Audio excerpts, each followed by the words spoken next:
So I think everything is working now. So thank you to everybody for joining today's session, where we're going to be speaking about a really, really important topic with a fantastic guest, Ghitta, who's going to introduce herself in a moment. Um, this is designed to be interactive, so Ghitta and I will have a conversation, but we absolutely would encourage you to join in, share your opinions, ask us questions, give us your experiences and insights around this topic of mental health. It's obviously a big, big topic, and we'd love to hear from you what you've experienced, what you felt about it, um, what you're doing, what's working for you, etc., etc. So, very much encourage some interactivity. So, Ghitta, thank you for joining. Perhaps you could start by just giving a very quick intro to yourself so everybody's kind of got that bit of context. Yeah, sure. Hi, everyone. Thanks for joining. So, Ghitta Basson, I created the company Rewind Your Mind. I come from a construction background, worked in construction, probably not as long as some of you, but during my time there, I was training as a therapist and I saw the absolute need for mental health help and support. And within therapy, I started helping a team. Uh, and within 3 months, the whole site office changed. It was so amazing. And that's when my husband said, well, why are you still working in construction? Why don't you help them? So I moved and now I deliver workshops and I'm so passionate about construction specifically, but obviously what I do applies to other industries as well. So yeah, that's me. Fantastic. Yeah, it's great to have you. As I say, it's a big, big topic, this. To start with, it'd be great for Gita and I to understand where everyone is at with this. So, in the chat, wherever you're watching this, or even if you're listening to this as a replay on the podcast or watching on YouTube or whatever, fire into the chat and complete this sentence because this will give us some great context. Mental health at our site or at our company is mostly treated as blank. So let us know what that blank is from your perspective, and that will enable us to uh, see where you guys are at, and we can then kind of try and structure what we're talking about around that a little bit as well. So, Gita, we've mentioned it's obviously mental health is something that relates to everybody. Could you talk to us a bit about, I suppose, I hesitate to call it a problem, but the kind of the size of the issue, the challenge here. Got any data or any thoughts on that? Yeah, sure. Um, as a basis, I guess I don't know how much everyone's aware of statistics, but if we look at EAPs, which are employee assistance programs, there's 72% of UK companies that mainly use EAPs as their main solution. Now, an EAP is literally where you call in when you are distressed or going through a difficult time, you'll call in and you ask them for support and help. Now, on average, there's only 2 to 5% use of EAPs. So it's Wow. extremely low. They're not really being utilized at all. And the few that are using them, 60% of those calls to EAPs are signposted to self-help. And I remember once calling an EAP, I was going through a lot of anxiety, and they said to me, oh, yeah, we hear you. Um, do some breathing techniques, maybe see how you're feeling, and call us back in 2 weeks. And it was like, gosh, I need more help than this. Even as a therapist, I wanted someone to speak to, and that wasn't there. And another statistic is only 20% of those 60% calls actually reach counseling. Now, statistically, EAPs are clearly unsuccessful, sadly, and not really making much of an impact. On the other hand, we also have now mental health first aiders, and everyone's jumped on the bandwagon. So many got trained as mental health first aiders, which I thought was great.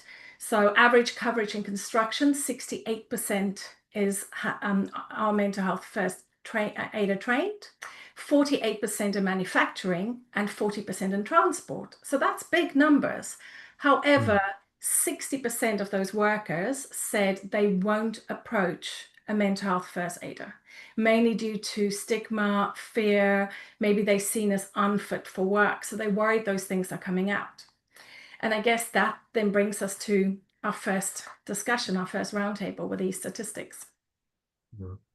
So if we think about you shared, I think you said 2 to 5% of people are using these resources. How does that compare to what we know about uh, the proportion of people that need some help in mental health? Because obviously it's going to be much larger than that 2 to 5%, I'm sure. Yeah, I don't have a specific statistic on that at the moment, Christian, but obviously, if you look at just the statistics of suicide in construction, I'm not even talking about the other industries. Two Yeah, men every single day in the UK commit suicide. That's massive, absolutely massive. So you can imagine if there's only 2% of people calling an EAP or whatever the statistics is for a mental health first aider, these people aren't getting help. They're just not getting the help because there's no real relationship. It's someone at the end of the line. And every time you call an EAP, you'll speak to someone else. yeah, Plus, I guess EAPs aren't really designed to address root causes of mental distress at work. We've mentioned low engagement.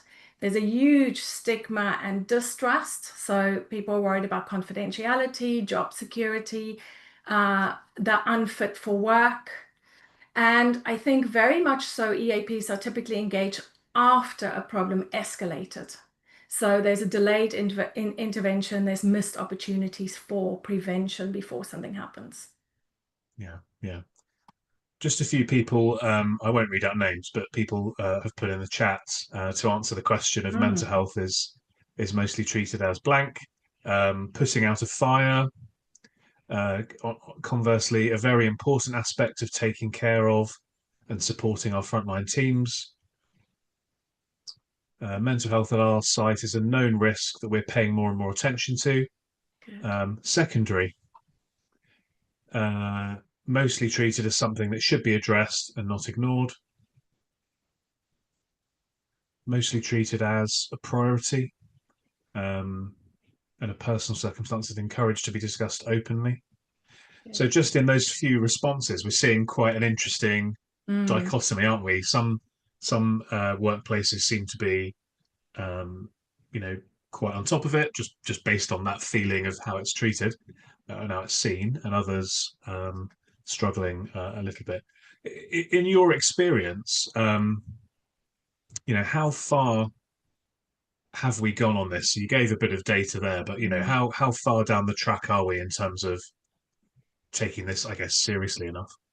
I think there's been a lot of industries, companies all over that's really putting in an effort, that's really trying to make things work. There's a lot of charities that's supporting specific industries, which is all great. It's a lot more talked about. But I think also everything that has been put in place, like getting all the mental health first aiders trained, for instance, or getting EAPs in place, now we realize, well, it's not quite working. So there is still something lacking. And it's exploring that further. What is it that's really missing? A big warning sign for me as well, even though we've put all of these things in place, 20 years ago, if you looked at construction, there was one suicide every 2 days. 20 years on, there's two suicides every day. So what has Mm. changed in this time and what's not being properly addressed here? So even though we're putting an effort, we're still failing. Yeah, yeah. And you've mentioned a couple of the models that seem to be quite common, the employee assistance programs and having mental health first aiders. Shared a bit of data about that. Why would you say that they are not sufficient? Why are they not cutting the mustard, as it were?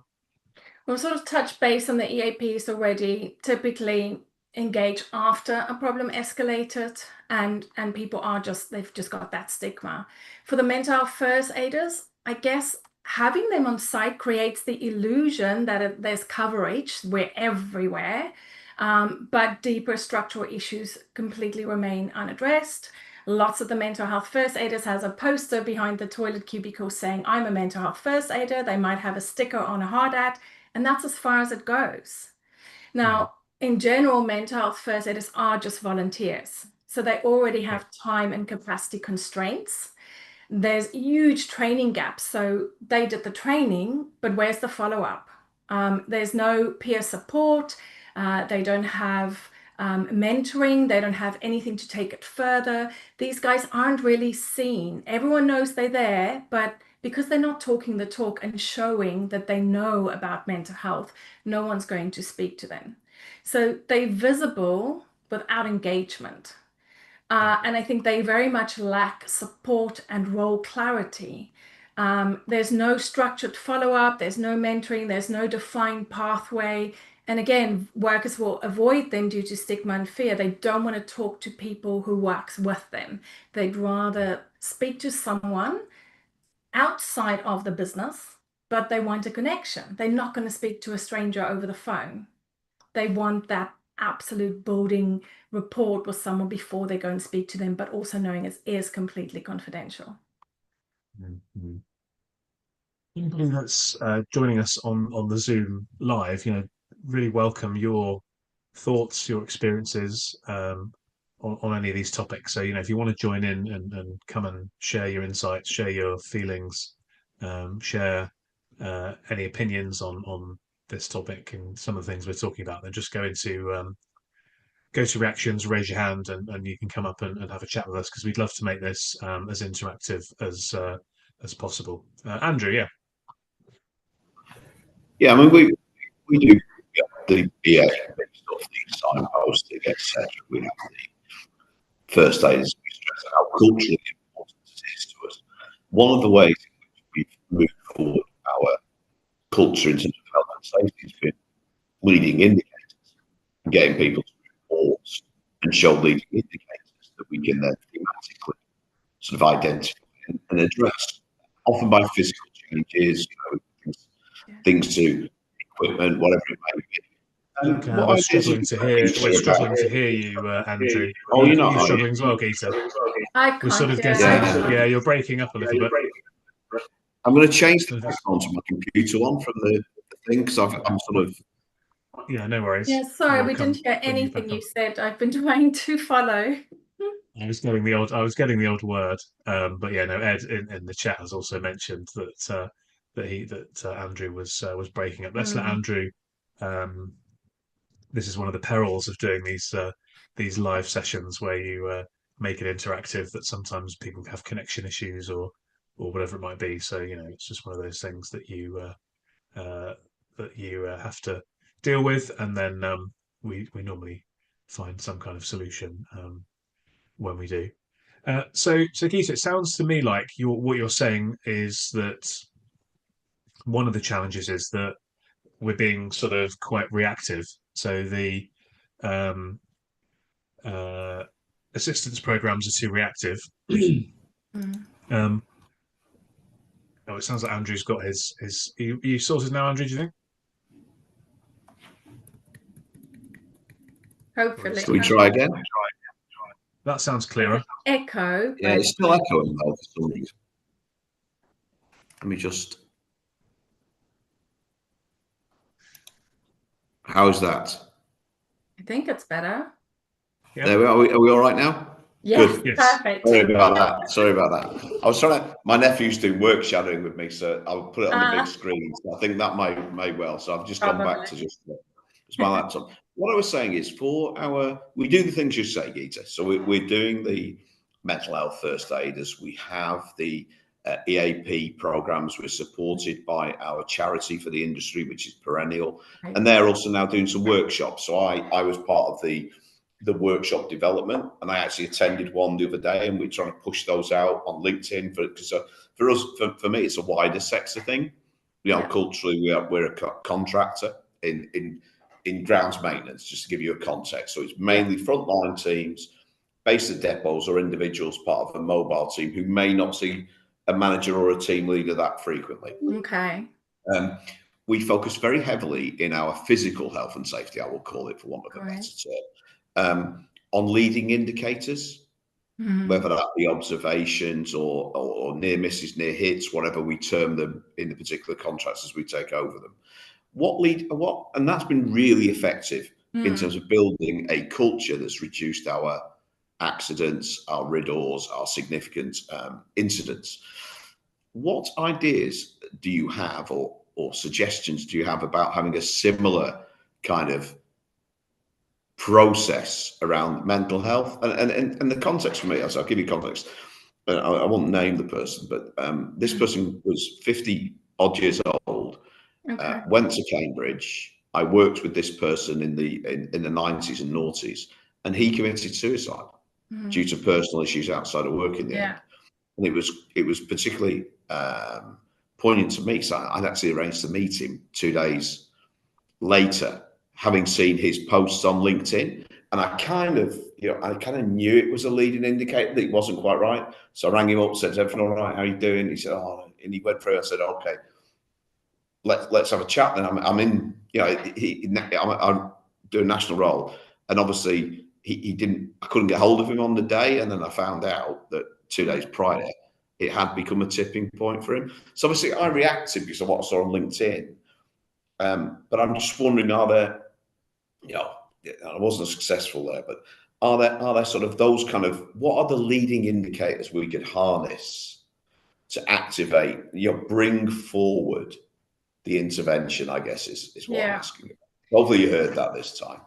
Yeah, I mean, it's a tricky question because every single person will behave differently when they are going through suicidal thoughts, or even just going through depression, going through anxiety, going through whatever it may be, overwhelm. There's so many different indicators, but in general, whatever they're dealing with, whenever it's a mental health problem, people tend to withdraw. They withdraw, they go quiet, they isolate, they push people away. They don't really want to talk about stuff. And the worst problem is if you are isolating, and the attitude you put out, people recognize, look, you don't want to talk to me. So guess what? People then don't talk to you. They're like, okay, well, he obviously needs space, or he's been so rude to me in the way he's responded. I don't want to be involved in him. And it's just the way they're reacting. Generally, you'll start noticing physical behaviors. So either they are irritable, they're very short of fuse, they might, like I said, isolate. Self-care goes out the window. So not really, looking disheveled, not really shaved, not really worried about the hair, whatever that may be. So there are specific signs you can already start noticing, but in general, people don't always pick up on these things because we're not always in tune with our teams, or we think, okay, yeah, I know he's going through a rough time. I'll check in with him every day, and this is one thing that a recent client of mine mentioned to me. He was suicidal. I managed to literally pull him from committing suicide. And I've been working with him now for about 3 or 4 months.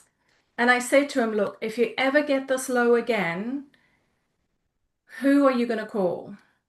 And he said to me, no one. And I said, what do you mean no one? We've built this whole support network for you.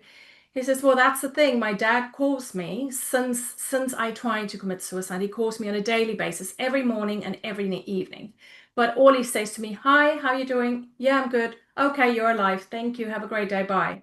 Hi, how are you doing? Oh, you survived the day. Good. Bye. There's no real connection. He also said his mother talks about him instead of to him. She doesn't ask him how he's doing. She just tells everyone what's happened. His brother, when he did try and call him to say, look, something's happened, I've been triggered, do you have time, can I talk through it? Oh, no, I'm sorry, I'm really busy, maybe tomorrow. And then he tries tomorrow. Oh, no, he couldn't get away from him quickly enough. I remember when I sent him to a hospital and asked him to tell them he needs to book him, so they need to book him in because he's suicidal. The hospital then isolated him, put him in a room all by himself for 3 hours, came back, put a stamp on his form that says red flagged, and told him, we've informed your GP, you can go home now. And I'm like, what? The GP he went to said to him, because he was a bit shy talking about his mental health, so he went in and said, oh, I've got a mole on my back. Can you look at that? And then maybe I want to talk about something else too. And the doctor said, well, I don't have time. There's 10 minutes. Do you want to talk about your mole or your mental health? And immediately he said, okay, the mole, because he felt dismissed. His best friend, who he feels he wants to talk to, is now going through her own mental health struggles. So he doesn't want to burden her. He doesn't have a relationship anymore, which caused all of this. So can you see there's so many people in his life, but no one is actually connected to him. Not a single person. And this is what happens. This is why one of the biggest things I try and do is we have to build real relationships. It can't be a call center. It can't be some stranger on the other end of the line. It can be a mental health first aider, but they need to show that they really are involved in mental health, that they can be proactive, that they can help when there's help. And it's not just now someone needs help. It needs to be embedded constantly so that people, it becomes the norm to just see mental health and hear mental health and the words and everything about it all the time. I'm not sure if that's answered your question. There's so much we have to learn. Leadership has to learn what to spot.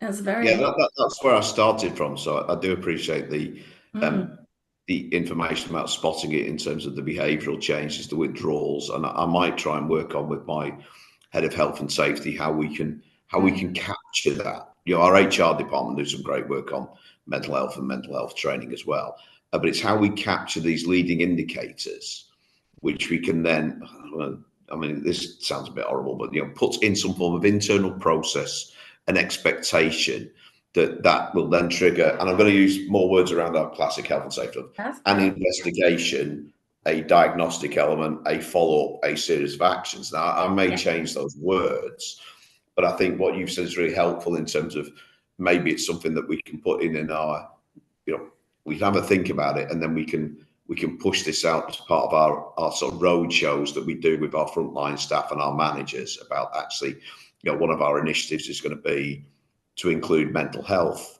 in the same way that we look at our health and safety. We can then embed it in the audits because we all know what gets measured gets done at some stage, and then we can hopefully make the same kind of cultural changes in this particular area of caring for our workforce that we have in the physical health and safety and the kind of observations that drive a lot of our changes in that. So it has been very helpful. I'm not sure I could do the stuff behind, because as I say, I just know, with the anecdote I gave, I knew he wasn't himself, and I arranged to meet him, but I didn't, we didn't talk about committing suicide or anything like that. It was just, you all right? Oh, I am in your local area for work on this particular day. Why don't we catch up and have a coffee? And I've worked elsewhere where, I mean, obviously there's a lot of people on the international people on call, but there are groups in the UK that are quite positive. If you get that, I've worked with elsewhere. One is called Andy's Man's Club, which has really been quite effective. They've got some great videos and things like that. And so we do use those, but they are all our approach. If I would be critical of it, is it's therefore, whether it's an EAP, it's almost, even though we've got the mental health first aiders, it's quite external to our business. And I don't mean that negative, because I think we are trying, we have a great purpose here, but I think we should all reflect on what we do. And your 1 person to 2 people statistic is pretty blooming frightening, to be quite honest with you. Absolutely. So thank you. Yeah, and what I also wanted to add, which I've created toolkit, which we'll share at the end. But one of the things, so you'll have lots of detail in there. One of the things that you can do as well is like a stress risk review almost. So think of it as like a mental pressure gauge for your team. And you were saying, there's a lot of physical stuff that you're building in for safety, but no one really tracks a lot of mental health stuff. When you have your stress review built in, you can include things like overtime levels. Our team's regularly clocking 50, 60 plus hours, because that will have an effect on their sleep, on their mental health, their irritability, all sorts. What are the absenteeism trends? Are there more sick days? Are there clusters of stress-related absences that's happening? Do you track the absences? Why are I absent? Lots of them will just say, "Oh, food poisoning." But if there's more, if you're more open about mental health, they'll start opening up and say, "I just needed a day," or "I was totally overwhelmed." It comes with time. It's not going to happen immediately, but that's why we need to embed it and incorporate it. You have your mental health first aid as your EAP. How can you red flag? How can you push them more towards it to really use it? It's just a gauge, and I've built it into the toolkit that will show you how to do it. So you're literally tracking every single bit of information. I met a guy ages ago who said, "Oh, well, they do behavioral reviews. Someone didn't wear their safety goggles. What was the behavior? What happened? Blah, blah, blah." But no one asks, why is he dealing with stress at the moment? Is he overwhelmed? What's going on in his head? Because when you are overwhelmed, sometimes you're not going to think clearly. So you'll make mistakes. Another thing that comes up a lot is ADHD, for instance. People with ADHD are going to be risk takers. They are more impulsive. So they're going to just jump into things. So are those things being tracked? And do you know how to manage someone with ADHD? Because that's a whole new topic in itself. And there's so many people in construction that doesn't even know they've got it, but construction is a perfect workplace for them. They don't have to be academic to do construction, which is why they are pushed automatically towards it. So yeah, you really have to start tracking. And I spoke to a company the other day and I said, "Look, based on all the work I've done with you over the last year, can you give me this and this and this and this and this?" The first thing he said to me was, "Not really. It's a heavily guarded information. HR don't really share it with anyone," which I think is wrong. It needs to be shared. And secondly, no, they're not tracking everything. There's a lot of things missing from it. And I always said, you can't be safe on site if you're not safe in mind. That is absolutely interconnected. Mental health, mental safety is physical safety. Makes Okay. very, very good sense. Ed, you've got your hand up. Do you want to come in and ask a question or give a comment or something? Yeah. My observation, listening with everything, Ghitta, great stuff. But I think I agree with the EAP too far down the road. But I think the frontline supervisors are the people that really need to get the training, and they're missing that. Because we wait too long because they miss it. I know 10 years ago I had a gentleman who worked for me, and we had a person with ADHD who we knew, it was a known. He told us that, and you could tell how he operated during the day was unique from the rest of the people. And we sat down with the group and we said, "We've got this new employee coming in. Let's make sure we're tuned in." And his comment to me, from what he was a supervisor, he goes, "Well, he's just got to suck it up." Nice. And I sat there and went, "No way." But the kind of things that they're missing, the frontline supervisors are missing the body language. It's not, they don't go with the safety side of it where we see something, we say something.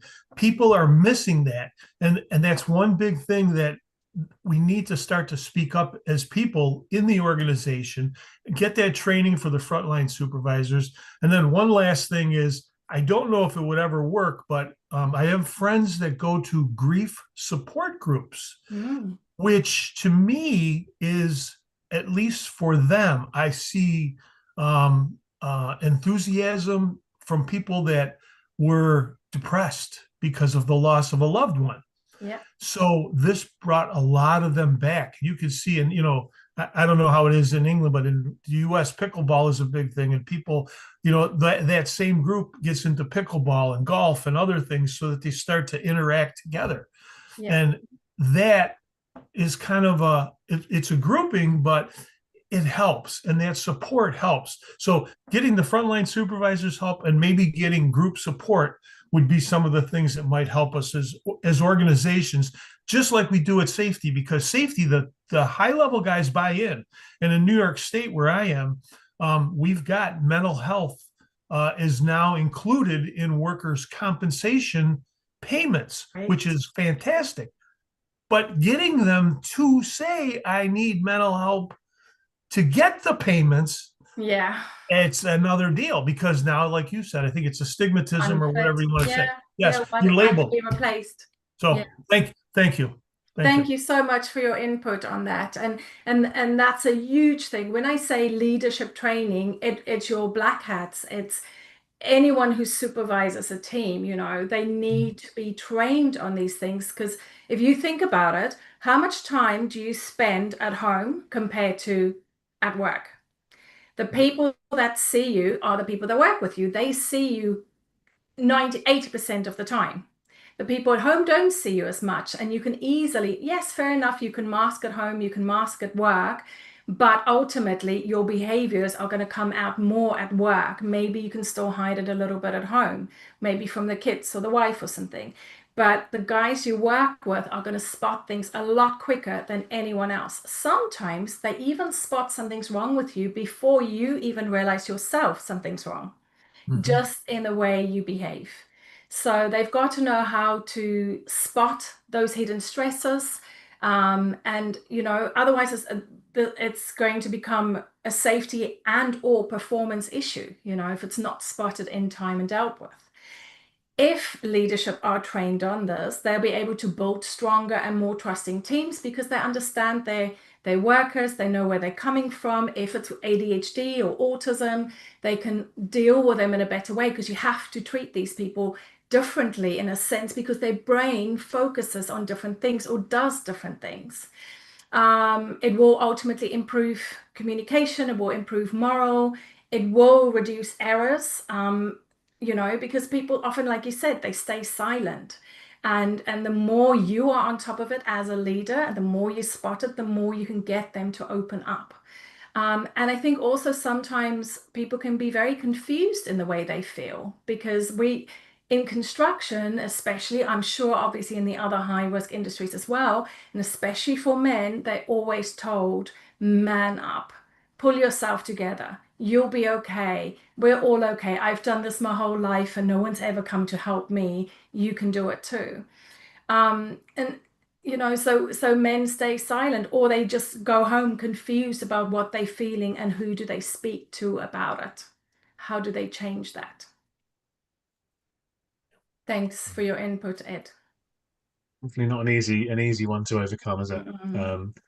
Ben has said here in the chat, actually, it's hard for people to be vulnerable because, to pick up on Ed's point, in order to obtain the payments for support, you have to admit you need them, and therefore you've got to put yourself out there and be vulnerable and come forward, and that can be a very, very hard step to take. Absolutely. I mean, just to chip into that quickly, and this is an example at some point I wanted to share with you. Let me just find all the details so I don't miss some steps on it. I have obviously my background is therapy, so I work one-to-one with individuals, and I've been working with Tideway for a 6-month program that they trialed to see how to do it. And I went on a bi-weekly basis over 5 sites, and I'll do 2 or 3 sites on a day. And what we started with was I'll deliver a workshop on stress management or burnout or something, so that they get to know me, they know what I'm talking about, they'll get some tips and tools. And then I stayed on for 2 or 3 hours on that site, just in case someone wanted to come talk to me about whatever problem. At the start, no one came, but I walked around on site. I had my PPE on. I'll throw in mental health prompts and get the conversation going. I'll join them in the smoking area or the canteens and just chatted with them. Overall, now that we've completed the 6 months, I've had over 80 workers who came to see me for one-to-one support. 2 of those were suicidal, and they got immediate help. The sites weren't big sites. They were about 20 to 60 people per site, so we're not talking masses. But I was there instantly when they needed help. I mean, one morning they called me at 7:05 and said, Ghitta, please help. they would call me 9 o'clock in the evening and say, can you be here tomorrow morning at 7 o'clock? And I just, you know, you have to be there for these people. And that's that one-to-one support. And it wouldn't have happened if I just turned up and said, okay, there's a therapist, her poster is on the wall, call her. It's not going to happen. But because I was there consistently talking to them, showing them that I can help, I eventually had people come up to me and say, well, I lost my cat. And I've had the cat for 18 years, and the boys are going to laugh at me if I tell them that. But I'm really sad about it. And I just feel like I need to talk to someone. I've had men come up and say, my wife has been diagnosed with breast cancer, and I'm angry about it. I want to be supportive, but I'm so angry. How do I help? How do I change? Um, People who said they had Crohn's disease, just been diagnosed, they've got to wear a pouch. What do? How are they going to do their job? They don't want to tell their supervisors about this because what if they just get thrown off the job and replaced the next day? And I had a mental health workshop that I attended recently, and I brought up the question to the panel, and I said to them, look, these guys are the breadwinners, and most often than not, they are contractors. So if they booked off for a mental health issue, where's the money going to come from? Who's going to support them? They don't want to take time off and admit to having a mental health problem, because then they're off work for a week or 6 weeks, however long it takes. Who's going to pay the bills? So they keep quiet. And no one was able to answer that question for me yet. So I'm still hunting for it.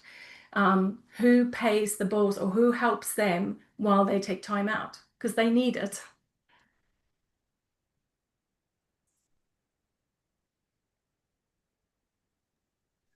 Yeah, that's a really interesting point, isn't it, Luke?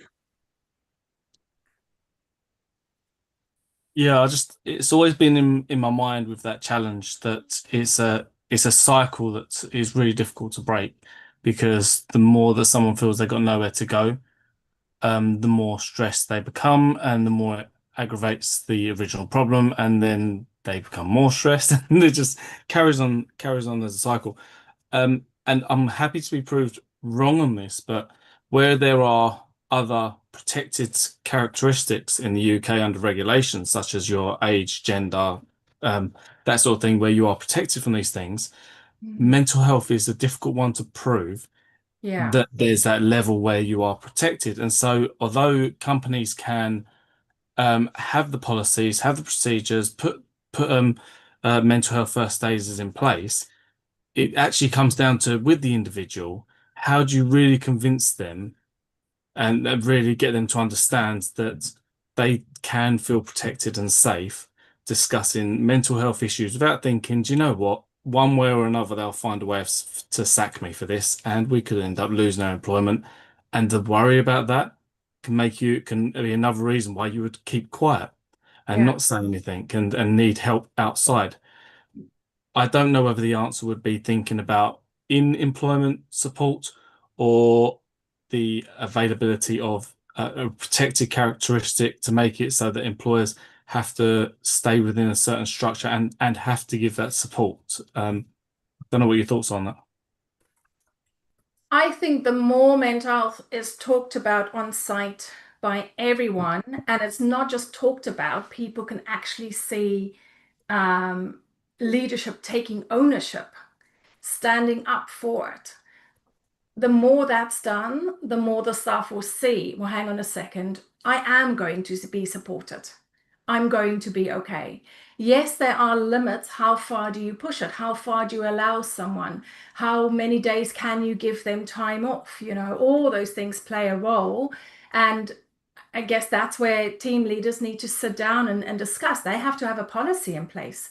I ask companies now, they don't have a policy in place. They don't even have a suicide policy in place, never mind just normal mental health policies.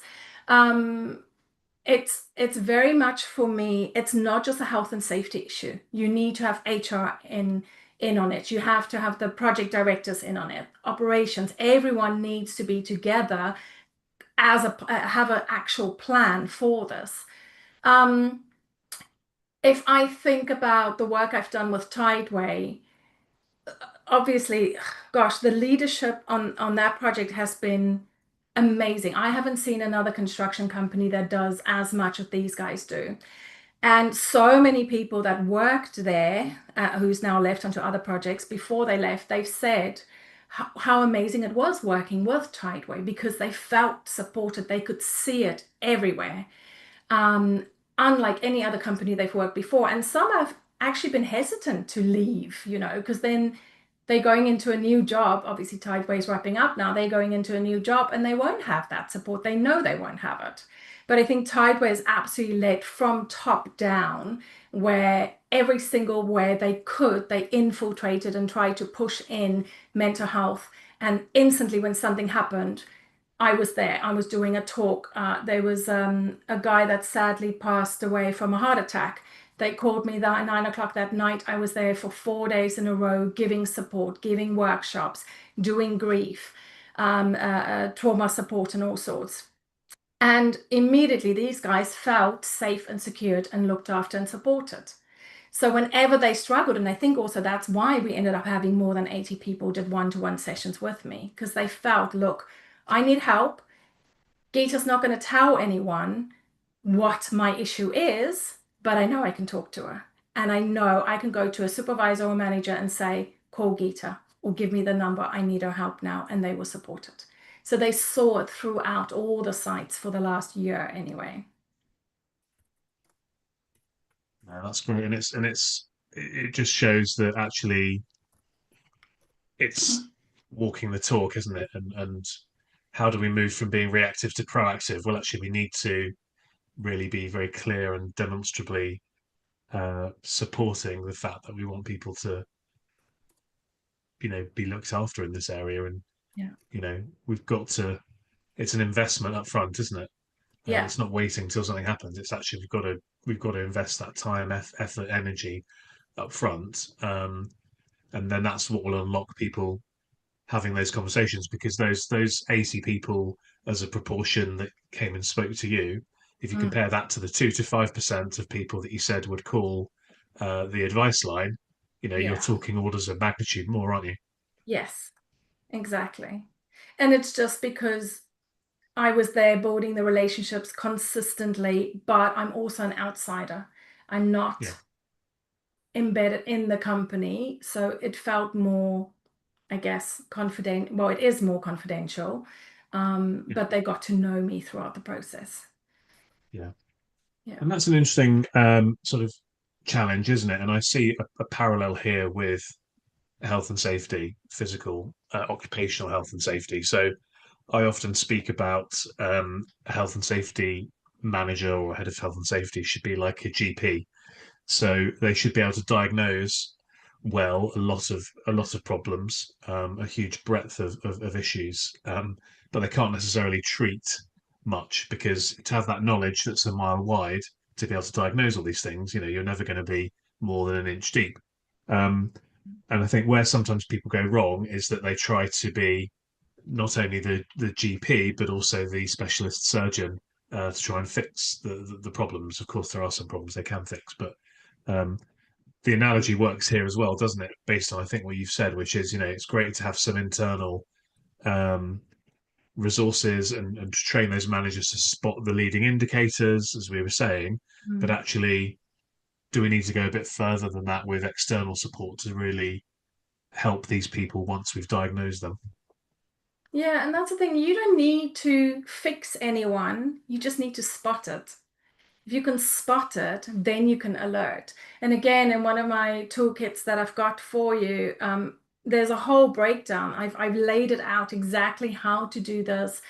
Something that can be given to a supervisor or a leader or mental health first aider. There's step-by-step processes. And once you've got these things in place, it's not going to take a lot of time to manage. It's just naturally built in. One of the things I've mentioned in there, for instance, is just, I mean, it'd be interesting to know, and just drop a 1 in the comment if it's yes and a 2 if it's no. But how many of you have integrated mental health prompts into your toolbox talks on a daily or even a weekly basis?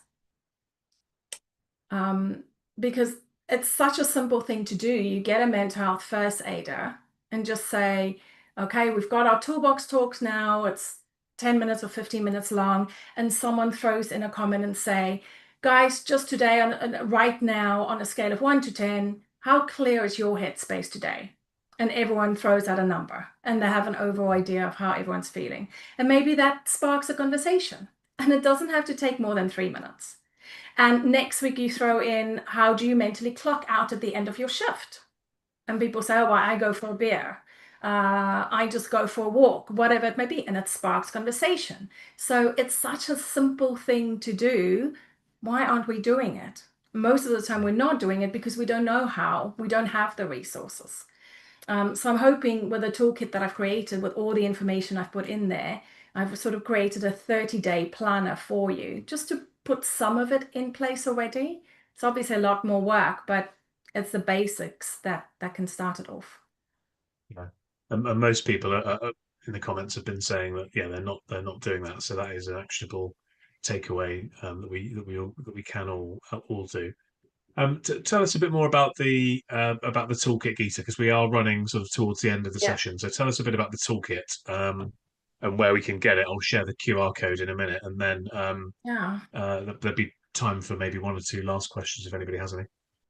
I try to build in 6 high-impact proactive strategies in the toolbox. There's loads more you can do, but I've just focused on those 3. So the one was the 3-minute toolbox talks. I've given prompts and ideas of how to do it, what to do. It's simple and easy. Just mentioning, which I've mentioned before, is building real relationships. So you shift from reactive to preventative, not just call centers and not just having a poster on the wall for your mental health first aiders. How do you do that? What do you do? So many companies are now employing on-site therapists. For instance, me working with Tideway, on-site therapists, but I also work online. So some of the guys get time out at work to go and sit in an office and work with me one-to-one online. You can have line managers and supervisors that are trained in psychological safety, mental health first aiders, not just as a first aider, but with extra support. They need to be involved in toolbox talks. They need to do check-ins or be a lot more visible. Well-being leads, they need to connect personal support efforts with broader cultural change. It needs to be embedded everywhere you can.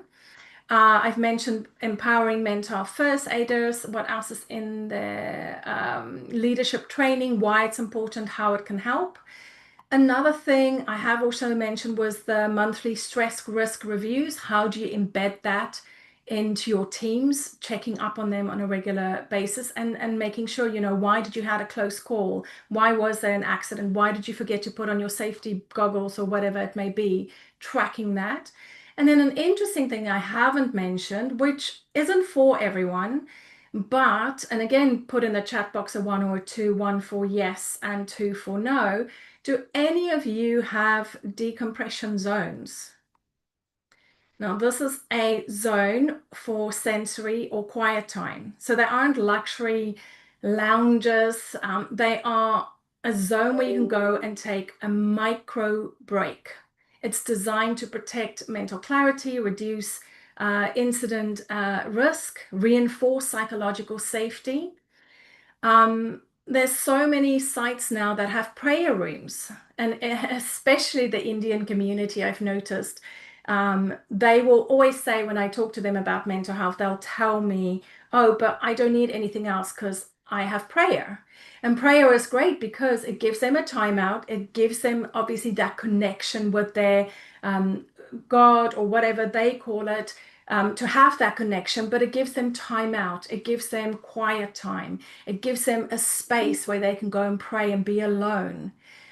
So it'd be interesting to know how many have decompression zones, and is that something you can have on your site or in your workplace to help people just take time out from, micro breaks during the day, especially when things can be quite stressful. So those are the things I've covered in the toolbox, in the toolkit. And there's lots more information where that comes from. So you can always get in touch with me and just let me know if there's anything of interest to you, and I can talk you through some things. Thanks, Gita. I've put the QR code for that on the screen if you're watching or if you're with us live. If you're listening to this on the podcast as a replay, then the link will be in the show notes. And just finally, then, obviously, there's a lot more we can talk about on this topic. So perhaps we'll do another session in the future. But if people are interested in connecting with you, having a chat with you, would LinkedIn be the best way of doing that? Yeah, I suppose LinkedIn is probably the easiest. I have a website, rewindyourmind.co.uk, although I think it needs a bit updating now. It's a pain in my thigh, my website at the moment. So LinkedIn is probably the best. And within that, I've also put on my Calendly link in my LinkedIn, so you can always book a consultation or strategy call if you need to. Fantastic. Well, thank you so much, Gita. Really valuable conversation in all sorts of ways, and lots of good takeaways for people to go away into their organizations and implement. And I think, the key message here that I've taken is, just we've got to be a bit more proactive. So hopefully some of what we've spoken about today and some of the tools that Gita shared, some of those quick wins that she has suggested as well can be helpful and leave us in a better space with our teams going forward. Yeah. So yeah, really appreciate it. Thank you. Thank you very much for having me. And I don't know if there's any more questions. Yeah, we've got another If we couple of have minutes if time. anybody's got any more questions. Yeah, we've got a couple of minutes, but I do try and keep it onto time because if you stick it in the diary for an hour, then it's good to be respectful of people's time. Good stuff. Well, look, thanks so much everybody for joining us, and look forward to seeing you again on another Safety Roundtable soon.